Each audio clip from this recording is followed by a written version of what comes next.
So join Aunt Eller and the Picketwire Players coming up July 11th, 12th, and 13th at 7:30.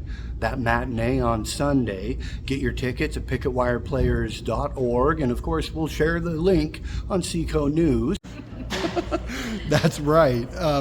2 stars to this show. Oklahoma on the Picketwire stage coming up this week. Bonnie and Darlene. I'm rather ecstatic. I'm planning on seeing the show twice. Wow. Awesome. I hope that's possible. I think it will be. Other people are going to be planning that too. So can you guys introduce your character and tell us about Oklahoma? Sure. We've had a lot of fun exploring Eller together because we'll go through lines. We'll be like, well, what do you think about this? Or why did she say this? Yes. And she's really connected with all the characters and kind of, we like her feistiness. Yeah. She's really feisty, but she has a heart of gold. She comes on strong, but then she's always willing to help people. We love that about Aunt Eller. Yeah. And we have a little different take on her when we're being her, but we love the way each other does. And once in a while we'll steal something from each other. Yes. And then sometimes we'll be like, oh, I love the way you do that. But when I try it, it didn't work for my Eller. Yes. Works for your Eller. So. Yeah. Bonnie and I, this has been a wonderful collaboration because even though we're playing the same character, we work together every day, and this is one of my favorite people. So this was great to do this together. And as she said, we explore this character and find different facets of her personality and different ways of saying the lines, different ways she reacts to people. Right, because it's really. You guys aren't the first people to do the role. No. Yeah. So it's very much exactly. about your artistic interpretation. Yeah, it is. And I've never done a double cast before like this. I had not either. So it's usually you're kind of going through, what do I think the character means? How should I do this? Should we try it this way? But you don't have anybody to feed off of.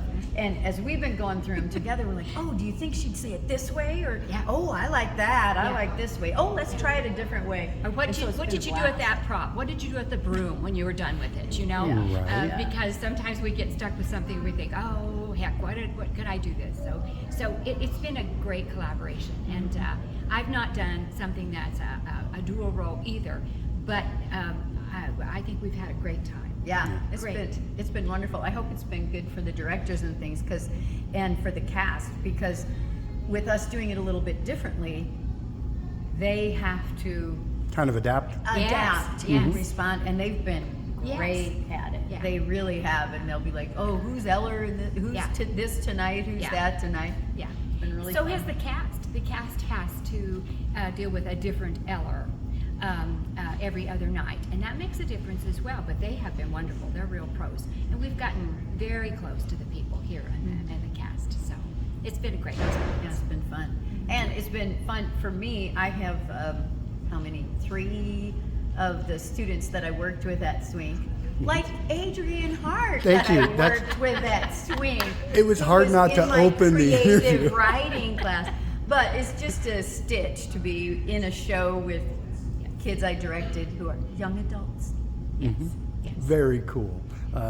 We talked about community with the directors, and you guys really kind of bringing it forward, talking about it again, right? Can you tell us a little bit about that experience because you guys, is this your first time on the Picketwire stage for both of you? It's not. It's for a while. I did My Fair Lady 6 years ago, actually. Okay. And then before that, it was quite a few years, and I did La Mise and was just in the ensemble. But it has been a lapse for both of us. It's been a while. I was in 39 Steps, which was a hoop. Different accents and things, which I love. Which we get to do a little bit of accent here, but it's a little Oklahoma. And the last thing I was a backstage person for Elf last year, and then the last one that I had a role in was 9 to 5, which was a long time ago. Yeah. Wow.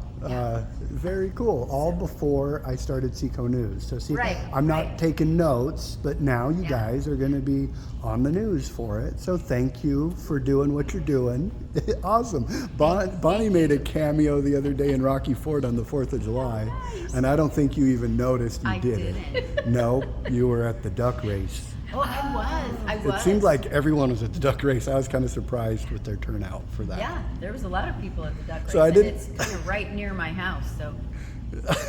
Right. And it was pretty funny how involved you get in just watching A duck. Like, oh no, that one was winning, and now it got caught in the back one. So yeah.